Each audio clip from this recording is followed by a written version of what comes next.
Welcome to Real World, Real Talk with Dr. D.Z. Cofield. The show represents captivating conversations and insightful information to encourage and inspire you with all you need to become the best you can possibly be.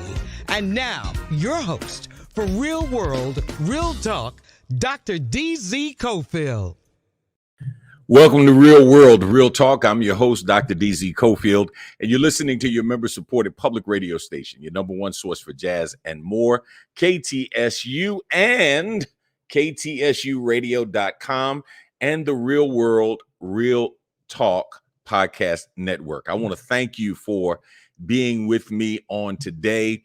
Man, we're in the midst of the Holy Day season. Hopefully you did not participate too much with the spirit of gluttony around the Thanksgiving table. I'm reminded of a friend of mine who I admonished not to eat too much. And he said to me, Pastor, he said, the spirit is willing, but the flesh will eat. And so I know you probably did more damage than you wanted to do. But shoot, that's the case over the last 18 months for many of us who have picked up some COVID weight and trying to figure out where we're going to drop it off. Today, I want to focus on a subject matter around something that I'm very passionate about, and that's education. And specifically, how do we educate our gifted children? Now, I'm not talking about gifted in terms of magnet students and Vanguard students. I'm talking about gifted in terms of those who have been labeled special education. In schools of color in particular, we're seeing larger and larger numbers of our kids who don't fit into the typical mold being labeled special ed. We're seeing many of these children not get the services that they need. And it didn't start as a result of COVID. COVID simply exasperated and revealed an ongoing problem in our community that I think, quite honestly, has been around for generations. And so the question is, when is enough enough? We've seen the pendulum swing in education from only vocational training for people of color, and in particular for African Americans, no college preparatory programs, to everybody's got to go to college. Don't work with your hands. Don't do anything else. College prep is the way to go. To now, there seems to be a swing back to at least some kind of balance. And one of the things that I tell people all the time is that I'm really proud of my children. All three of them are college graduates. My youngest son has his master's degree, has gone on and went to law school. But he and I were having a conversation the other day, and we were talking about who makes more money. The lawyer who makes $150,000 a year, who has a big student loan that has to be paid, or the electrical lineman who makes $125,000, $130,000 a year, who has no college debt, right? And the truth of the matter is there's a path to productivity for every one of our children if we're willing to design that path and encourage them along that way. And so today I want to talk about educating our children and those who have been deemed or identified as special ed, and maybe somebody who may be listening, your child is not getting the services that they need. So we want to talk about the expansiveness of the special ed umbrella, because there are others that fall under that umbrella that would benefit from, for example, just having more time to take a test. Maybe they're not gifted in taking standardized tests. If they just had a little more time, they would do better in the classroom. Those designations as well fall under and a part of that special ed rubric. Now, just a couple of housekeeping matters before we get started. If you'd like to follow me during the week, you can follow me on Instagram or IG at DZ Cofield. You can follow me on Twitter at DZ Cofield, and you can follow me on Facebook at DZ Cofield. I want to thank all of you who have been working with us and following me throughout the weeks and days as we've been looking at a variety of subject matters that are affecting our community.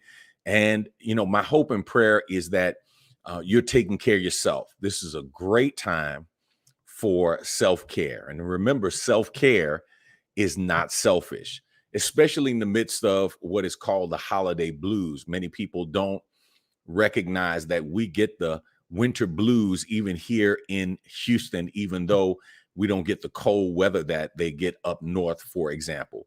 But you're still dealing with grief over the last 18 months, 19 months. And we're just talking about, if nothing else, the loss of normalcy, the loss of contact with people, the loss of relationships, not to mention the number of people who have gotten sick and who have passed away over the last 18 months. And so certainly want you to take care of yourself, and we'll be talking about that as well in some upcoming shows.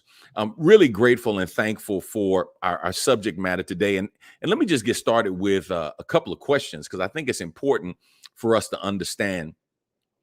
While the pandemic made it harder for teachers everywhere to do their jobs, special education teachers in particular experienced a lack of training, support, and collaboration with their general education counterparts. When we think about coming back from the pandemic, bringing our children back, I don't think we paid enough attention to the emotional toll that the last 16 months have taken on us. And we expected teachers to just come back and just fall in the line. We didn't think about them having their own children who were struggling. We didn't think about their own grief, their own family issues. And we just said, come back. And man, I'm getting reports of teachers who are using all of their sick time.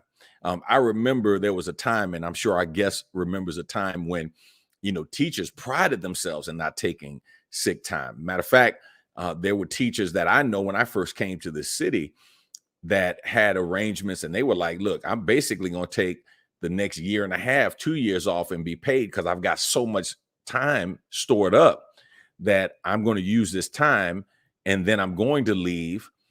There were some who just took the buyout. Many of those things have changed now. And so they're taking that time. They're like, no, I'm taking a mental health day. And so there are some teachers who are taking off every Friday, every other Friday, and they're using that time because they are going through what they're going through.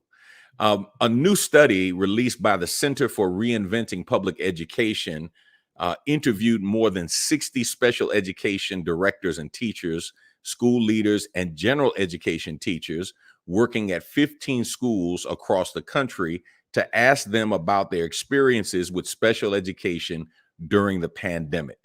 Most of the special education teachers did not have their own classrooms, but provided special education to students in general education classrooms, according to the research analysts. And, it's a shame, because what we have seen, at least the data is showing, that the education of those who are in special education was largely negative. That whatever you thought was going on for the general education population, it was even worse for the special education population. We're going to get some answers tonight, because there are many of you, your kids are in special ed. There are some of you who are listening, your children, maybe your grandchildren, need to be in special ed. And if they are, there are services that they are legally required to get. And we want to answer some questions tonight on how we can help our children be the best that they can be. Our guest tonight is Mr. Shon Stewart.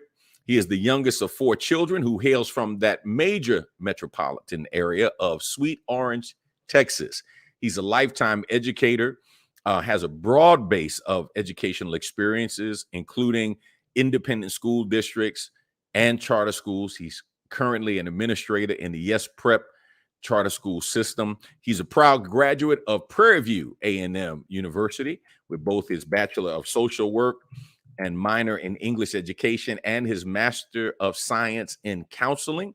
He has continued his professional educational experience at Concordia University, focusing on educational leadership. And I am excited to have him with me. Let me bring him into the studio. Mr. Shon Stewart, what's going Dr. on? Cofield, so good to see you, sir. Man, I appreciate you so much. Love you. And for those of you who may not know, you may pick it up, man. He's genuinely a friend. Love this brother. He and my wife are like brothers and sisters, and just appreciate him so much and appreciate his heart for young people. So let's talk a little bit first for our listening audience.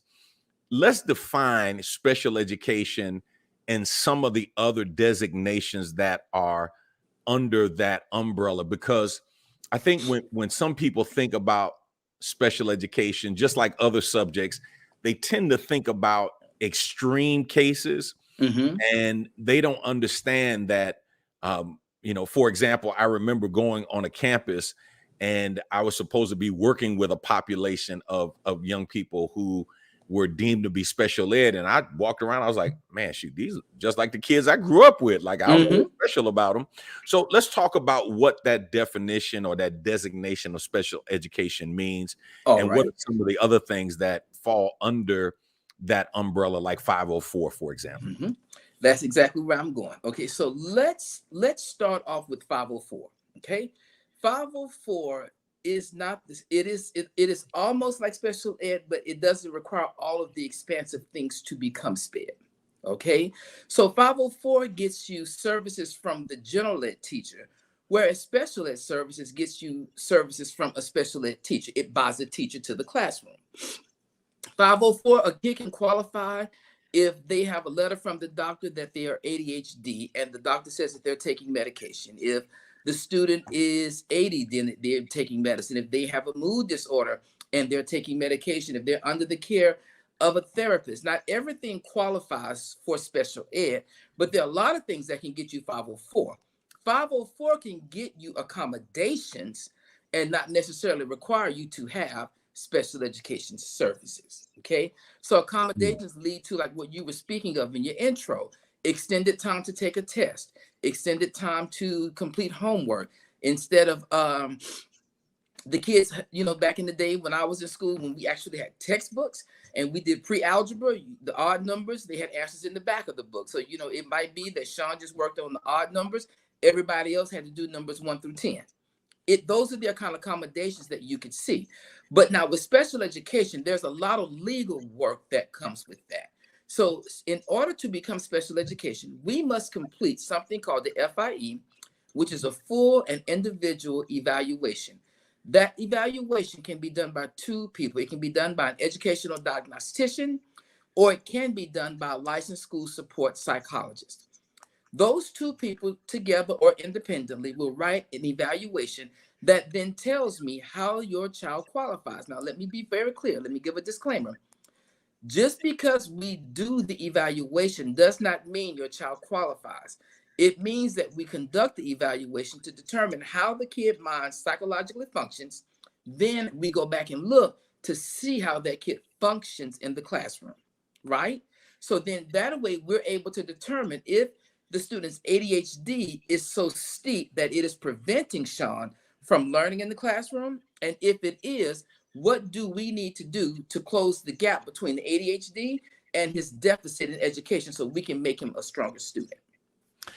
So one of the things that I'm seeing more and more, and I'm not sure what's the basis of this, if it's environmental, if it's biological, just seeing a lot of kids designated of having ADHD, attention deficit disorder, for those of you who are listening, or attention deficit hyperactivity disorder, ADHD. And man, I guess what is interesting is, based on that designation or based on that assessment, including some who may be suffering from, let's say, dyslexia, right?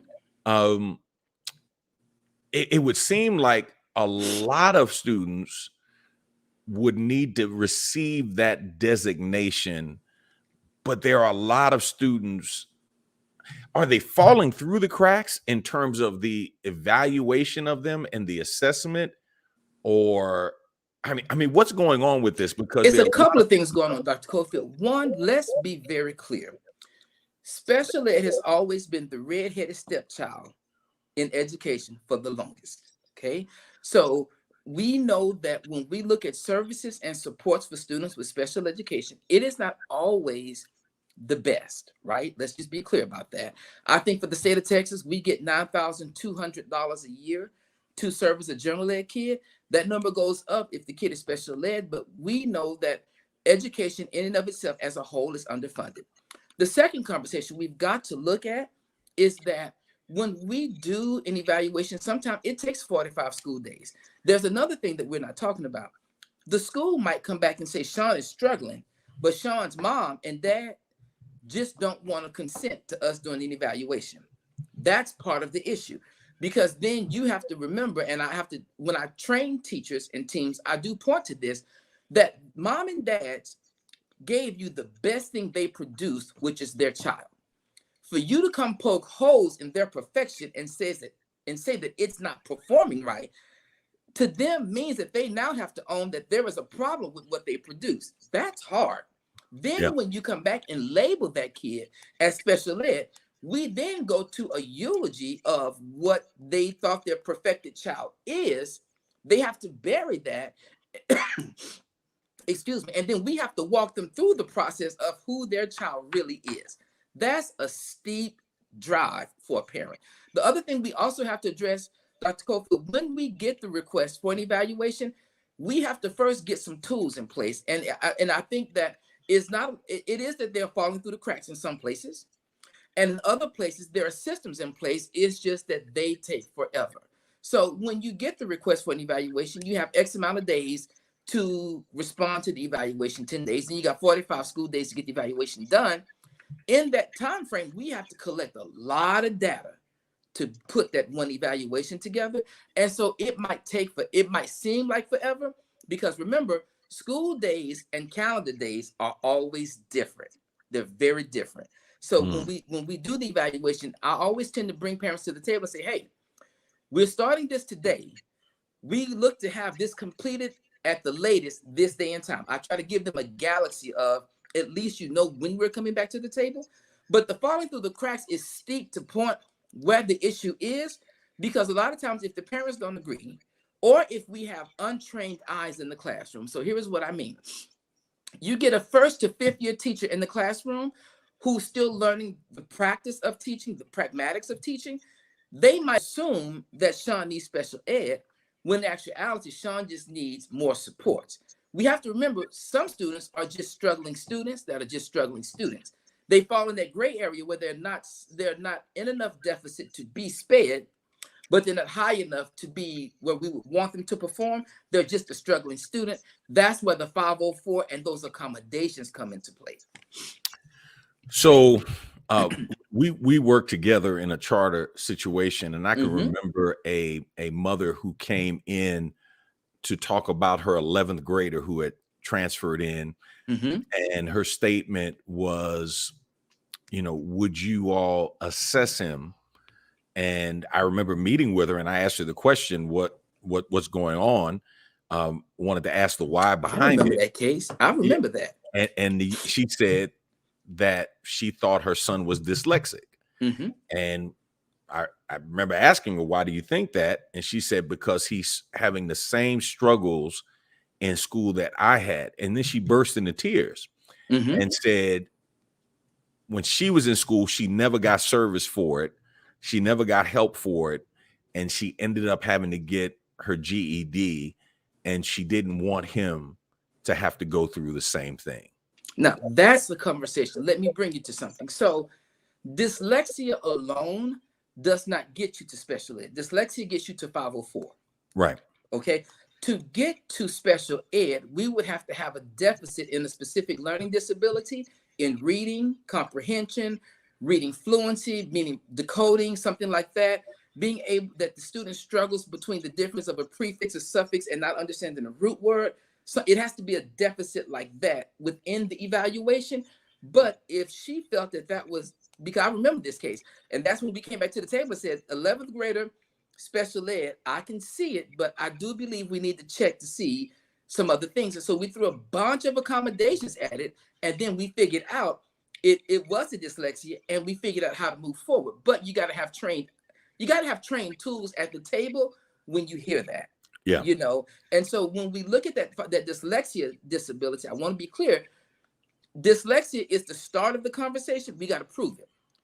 If we see that after we put supports in place to support Shon in that 504 setting, and he started dropping, that's when we pull the trigger for the evaluation for special ed, because at that point we have enough data to support that we gave Shon everything but Braille, a hearing device, and the answer key, and he did not pass. So we now know that special ed is an option. We need to get to that.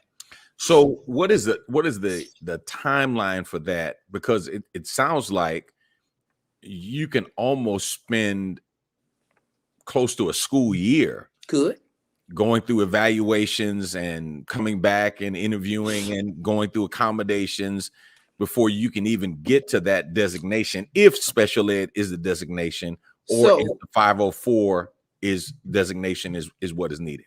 So I'm gonna tell some trade secrets here. They're gonna probably light me up behind it, Dr. Cofield, but you know my skin is thick.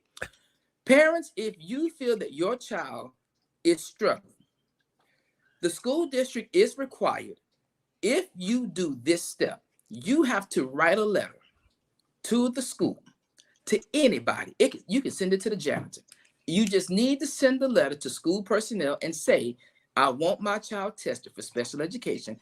I'm seeing struggles in these areas and would like a full individual evaluation.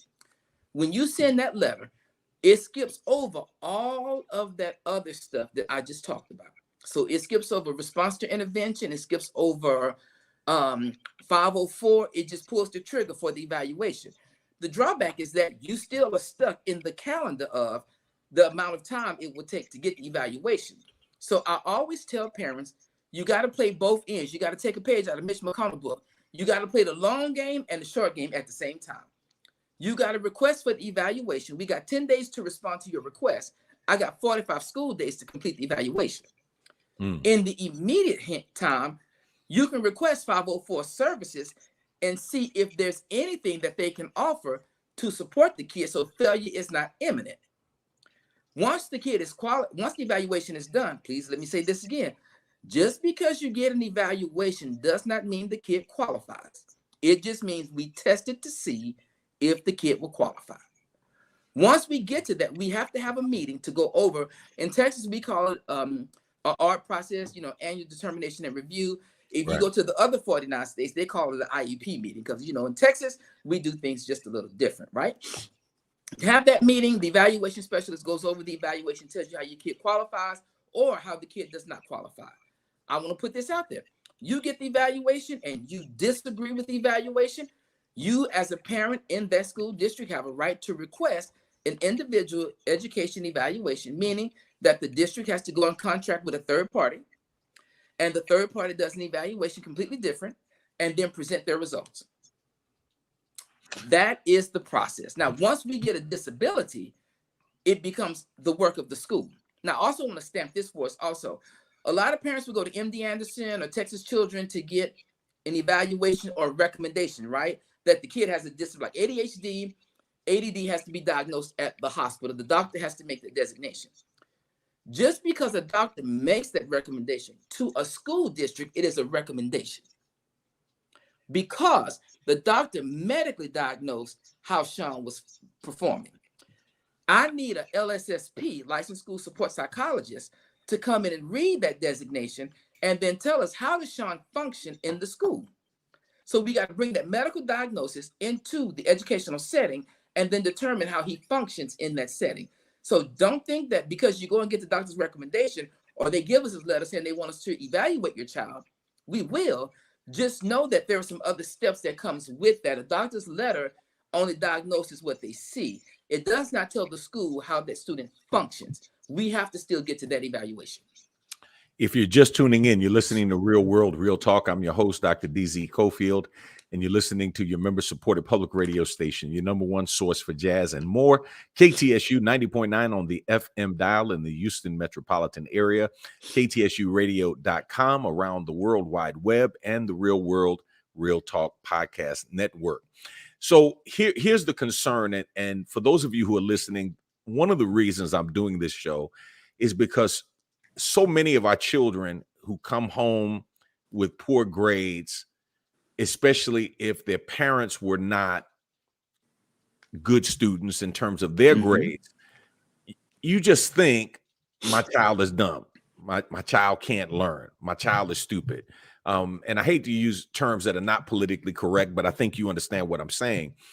And they might just need more time. They might just need some assistance. They might need some very intentional and strategic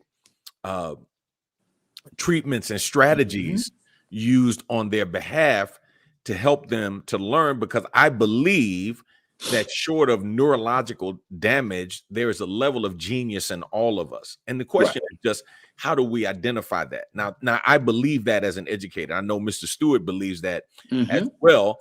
The truth of the matter is, though, there are a lot of educators who don't believe that about our kids. And that is one of the lies that white people have told about Black people so long that Black people have now started parenting it.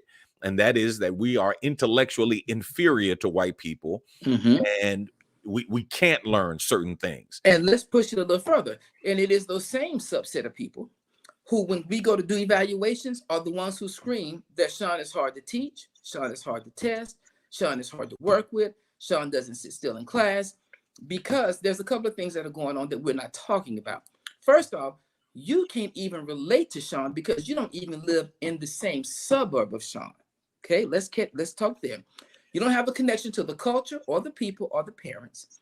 And so I'm a firm believer, until our students become your students, you're not connected. And so you are right. And then when we do, because there's a part of this evaluation, when we pull the trigger, Dr. Cofield, we ask the teacher, what do you see in Shon? You will be surprised how the evaluation, the teacher feedback document comes back and everything is low functioning. And then we ask you for a strength and a weakness. The strength box is empty and the weakness box is completely compact. So what you're telling me is that Shon is sitting in a room with a person who can't find one good thing about him, even if it's that he comes to school every day. Yeah. So, it's interesting you say that, because I was just talking to a parent about their child, and this girl her oral fluency is off the charts. I mean, her vocabulary is tremendous, but she has trouble reading. And the teacher implied, I hate to use this term, but that there was almost a stupidity about the child when it was just a reading disability. It wasn't a cognitive ability or disability. And how can parents make sure that they push through it? Because I know you have been an advocate for kids. I know my wife has been an advocate for children in our church, and have gone with parents and walked in.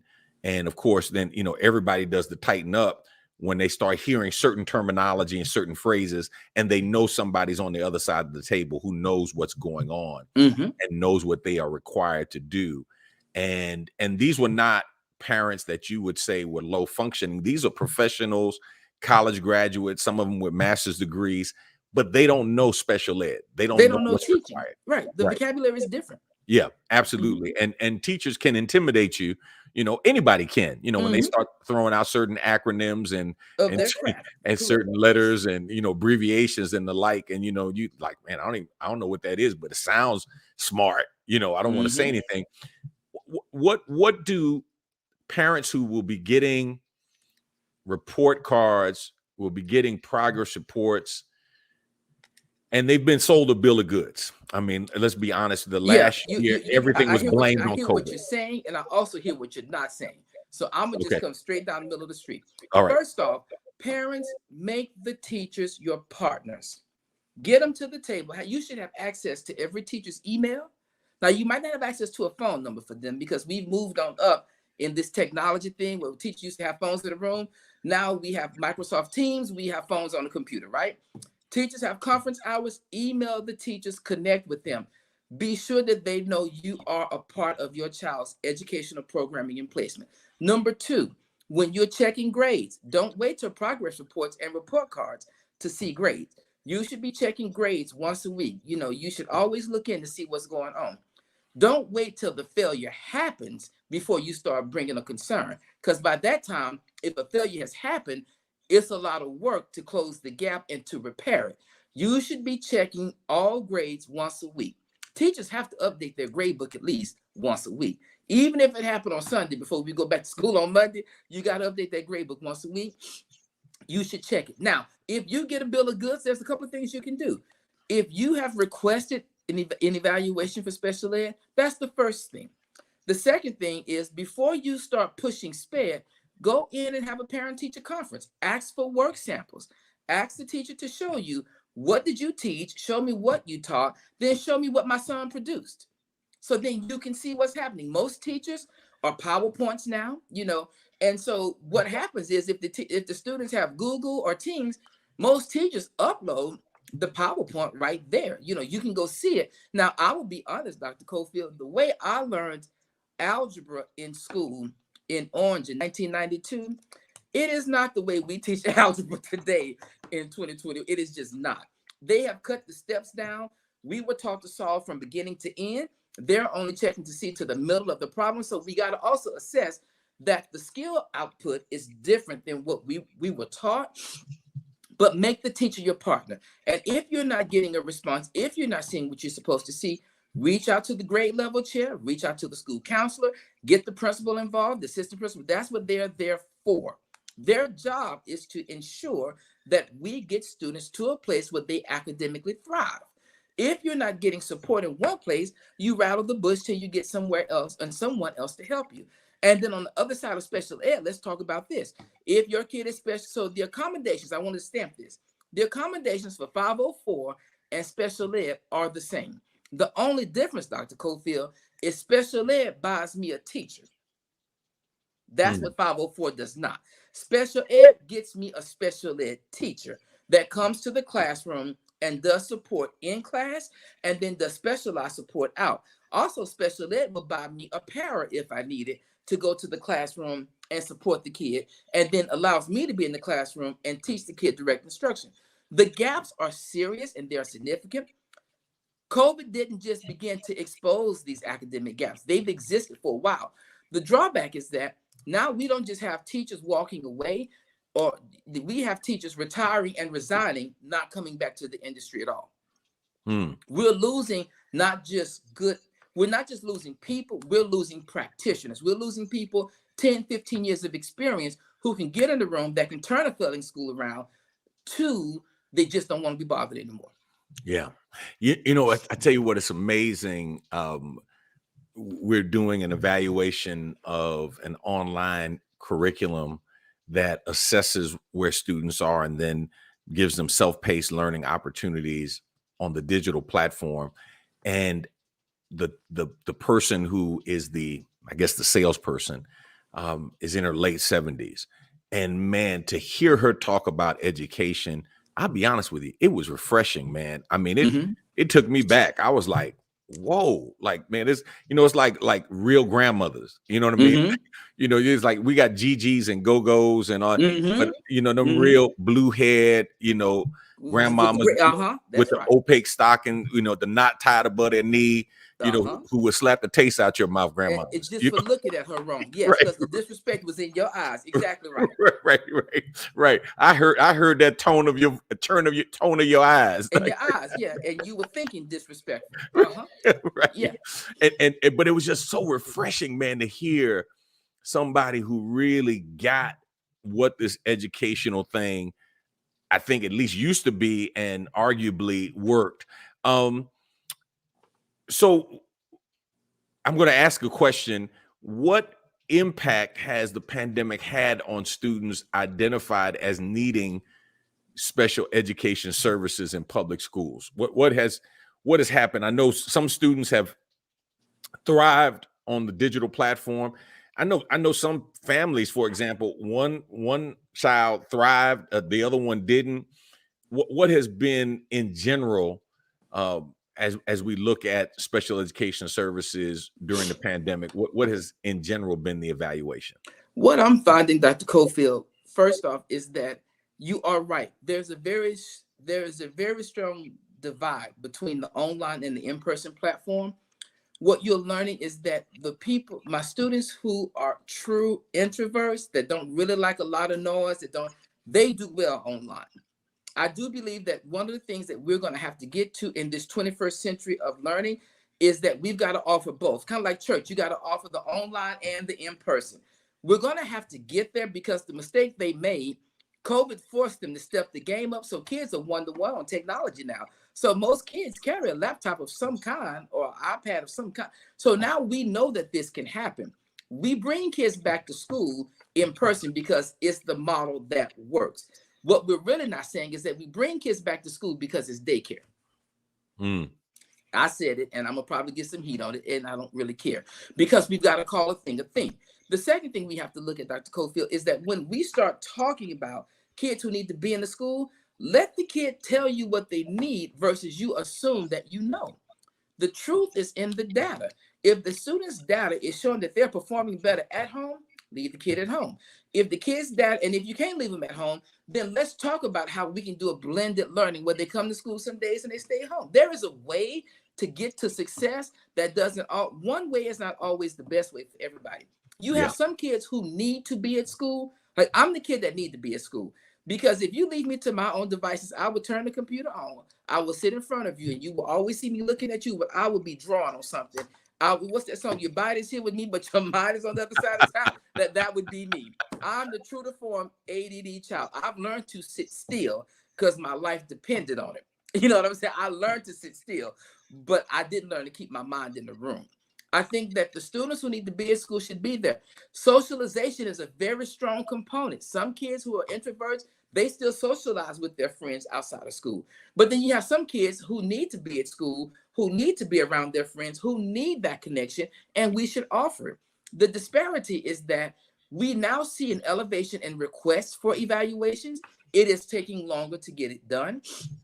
The evaluation personnel find it that it's easy to charge $1,500 to write one evaluation, because if I can charge you $1,500 to write one evaluation, $1,500 is what I make in a paycheck versus one in. So I'm gonna quit the district, go get my LLC, and then turn back around and come write evaluations for you because you can't find staff.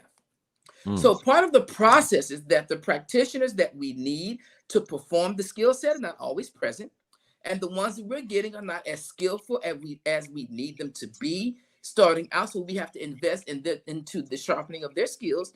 So you got both of those things happening. The evaluation request is picking up, and we're seeing more kids fail, not because of them not receiving the accommodations, but because we just don't have enough practitioners in both places to assess and in the classroom. So I'm going to ask the question, but I think you've already given us the answer. I know there is a nationwide shortage of teachers. That's on the journalist side. So then, on the specialist side, we in the depravity.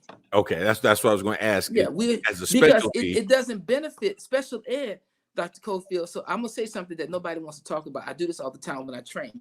I walk into a room and I say, "Oh my God, if you graduated GT pre-AP, raise your hand." The room just lights up, hands go up. Then I say, "If you graduated special ed, raise your hand." Nobody hand goes up. So then I go show them in school law where the same code for special ed on my side is the same code for GT on your side. Y'all still special ed, you just on the other end of it.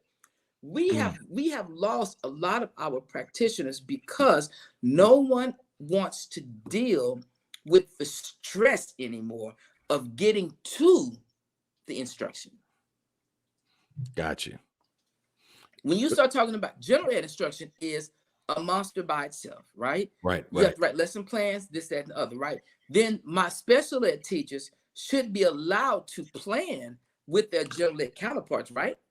But if you are teaching on the high school, you're teaching English 1, U.S. history, and biology. You got 3 preps, 3 set of lessons, 3 types of work. That means you need to be in 3 different planning sessions, right?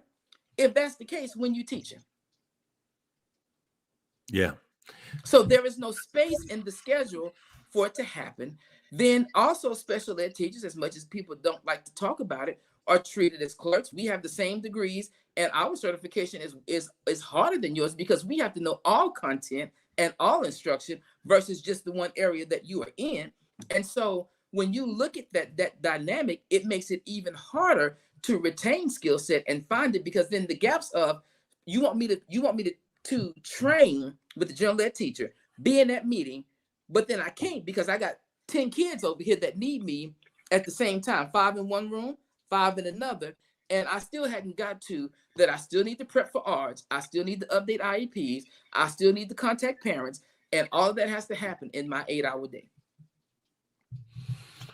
Wow. On top of, if the teachers don't come, then you pull me as a sub, which means my kids still don't get no service. So when you think about coming out of COVID, and I'm asking you this as part of your counseling background, what are you seeing as the mindset of not just the students but the teachers? I'm a firm believer that, you know, we're asking teachers to make you know, bricks without emotional straw, that many of them are just wiped out and being forced to come back, make decisions about whether to get vaccinated or not get vaccinated and the like. That was, and for many of them was the least of their problems. I mean, because many of them are parents, many of them, you know, have elderly family members, and they are struggling emotionally. And do you see what I've heard and what I mentioned in the introduction of teachers who are just taking those mental health days and using all their days and saying, look, since you're not going to pay me for them when I leave, I'm going to use them all up now. I am seeing that because at some point, something has to give. Now, I'm going to say something that we haven't said. We have politicized COVID-19. We have made teachers pawns because you want your child back at school. I support that. I want to be at school because I want to teach your child. I don't get paid to educate for the money because they don't have enough money to pay me for my skill set. I do what I do because I love it. Any teacher that you talk to, K-12 up, goes to work every day because they fundamentally believe philosophically that what they do is their calling. It changes a life. If a teacher gets this right, we have the ability to stop poverty for generations if we get this right. So this isn't just what we do every day. This is what we believe, you know. On the opposite side, Dr. Cofield, my teachers, my team members, my leadership team are parents. They have their in-laws and their parents living with them. You want me to be at school? Fine. Create an atmosphere for me to be safe. Give me a process that does not allow me to take this home. It's not if I take it home and get sick. If I take it home, I could kill my whole bloodline because I had one kid who was sick. And let's talk about special ed. Where I previously supported on the campus, had a life skills teacher who said, I need gloves. I need this. I need face masks. My kids don't keep their diapers on. They don't keep their mask on. I need this. And it became an uphill battle with just getting supplies to her to teach in the life skill classroom. Now, let me be clear. Life skills, Dr. Cofield, is what you might have remembered in the 80s. They said they were all the way in the back of the building. They were the kids who made the noise, those kids. Well, now we call those kids what you would know as mentally retarded. We now use a term called intellectually disabled. We see those kids that are autistic that are there. They are nonverbal. And so you have to be able to sit down and do hand over hand instruction. How am I supposed to do hand over hand instruction over the computer? Or if the kid comes back to me to school, because we've politicized it, we have to be in school. If the kid is not vaccinated because they're elementary campus, right? We just got the vaccination approved. That kid is not vaccinated. I come to school with a compromised immune system. I get COVID. You've already hired my position before my body set up rigor mortis. We have to think about education, not just for the outcome of the kids. We have to think about it in the long game of what does it do to the staff that show up. People are leaving, Dr. Cofield, not just the industry. People are drawing their retirement out, putting themselves through school to get a certification of some kind, even down to getting their CDL. I've got two friends of mine who were principals, K-12 principals, quit, took their retirement out, moved their kids to another state, opened up a hotshot business, and brought 4 18-wheelers. She drives one, her husband drives one, and they got the other 2 out for lease. They no longer see where education is feasible for them because the way it could be, that disease can go and kill not just them, but everyone attached to them. We have to go back. And our Secretary of Ed is doing some things, but I do believe we have to come all the way down to Texas, and we got to drill down to our governor and our commissioner of Ed. We've got to push the envelope for safety in schools, and it shouldn't just be on guns. Safety in school should be, we should provide a way for students to be vaccinated at school. If parents don't, we should have alternative ways to support parents in therapeutic services. A couple of charter schools that I've worked with, and I will specifically say KIPP and YES have medical services in sight. Schools, K-12, ISDs need to get to that, where the school counselor, the social worker, and the nurse all work together in supportive services, because the kids are suicidal.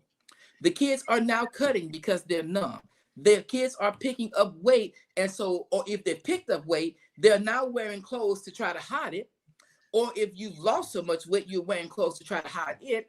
Self-image is one of the biggest issues that I'm seeing. Depression is all across education. Educators, administrators, parents, and students, it's everywhere. And we should have other services. This is where I think education is killing us.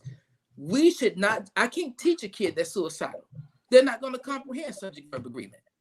I can't teach a kid who's hungry because mom didn't fill out the lunch application because mom was living in the car. They were homeless. So then I can't really get over one issue because you still want me to teach, and I got to perform, because we still have not said that we're going to take STAR away for accountability. Or if you take the state assessment, take it and we will review it based on certain things. No, we're back to school as usual as pre-COVID. Accountability is in place. We're not calculating that students are still behind. Teachers are out. And we still have the metrics of, if you don't perform, your school district is labeled as this. How is that possible when we're still not addressing the root cause of why we had to shut the school down in the beginning? So what's the solution as we get ready to close? What do you see? I mean, you talk about general educators not communicating with special ed educators.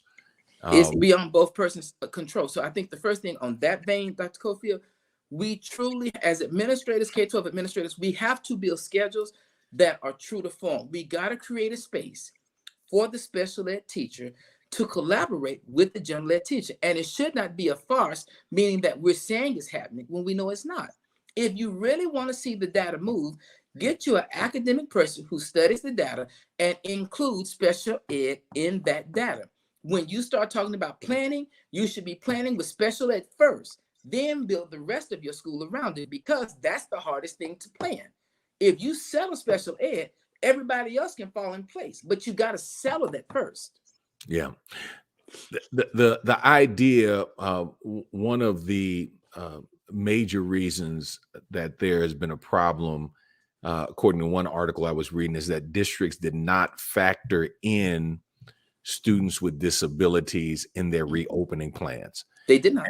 And what I hear you saying is they not only did not factor in labeled disabled students, they did not factor in the emotionally challenged faculty and staff as well in this reopening plan. And it's almost like they just said, we're going to plow ahead, full steam ahead, jump on, get on the best way you can. And we're going to make this happen, which doesn't benefit anybody. It doesn't. And the one thing, if I could, we got all of this extra money for tutorial sessions, right? The governor was so gracious and passed his bill. He gave us a bunch of extra money. Okay, that's great.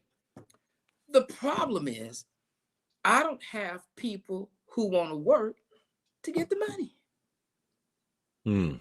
People are tired. We did not account not only for special ed, or we have not accounted for full supportive services for students and staff.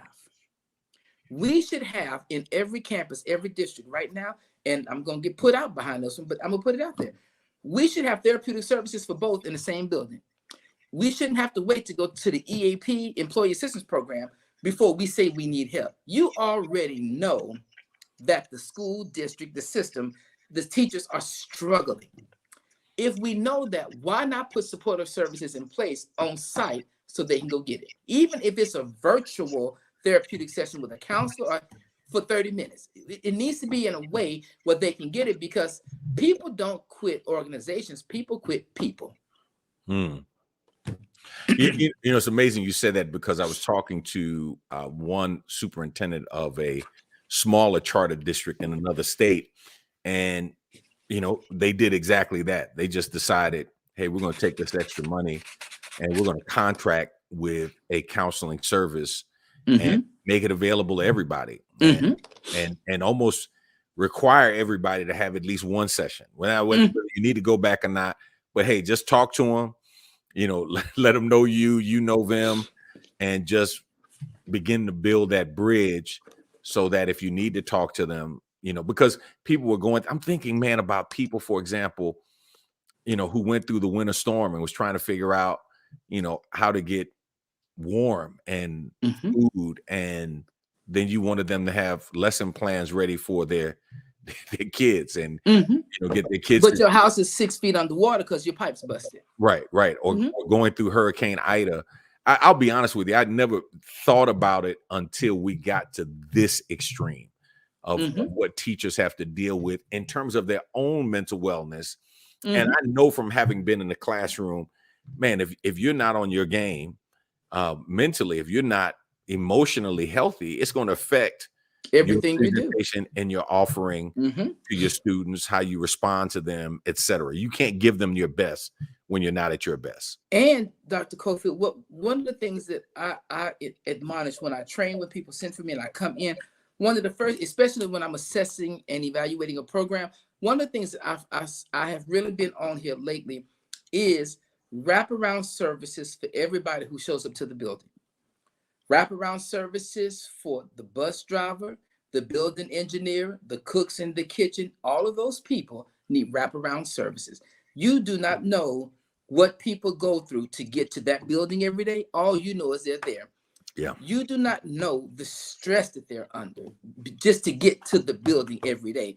And so if there is a way to lift this, then we need to do it. But I do believe it's not just more money, Dr. Cofield, and I want to stamp this. More money in a teacher's pocket is good. Don't get me wrong, it is. But if you really want me to stay, give me some things that will help me stay. Like, give me options to go get tested for COVID. Give me a straight protocol that if this happens, then these are the processes that I have to follow, and don't deviate because of pressure from political powers. Because Texas already was in a deficit in retaining educators.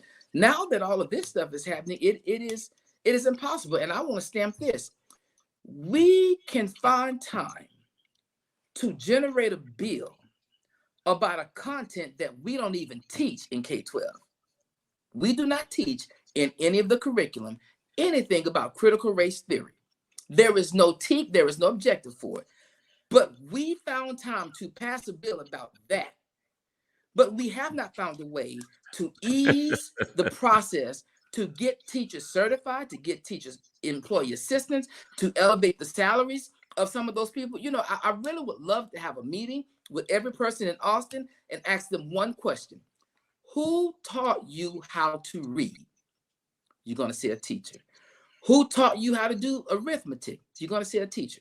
So what I want to say to them is that you mean to tell me the person who taught you how to read and do math is the very person you're writing laws and subtracting funding from to make their lives miserable so you can keep the other people who make you rich happy?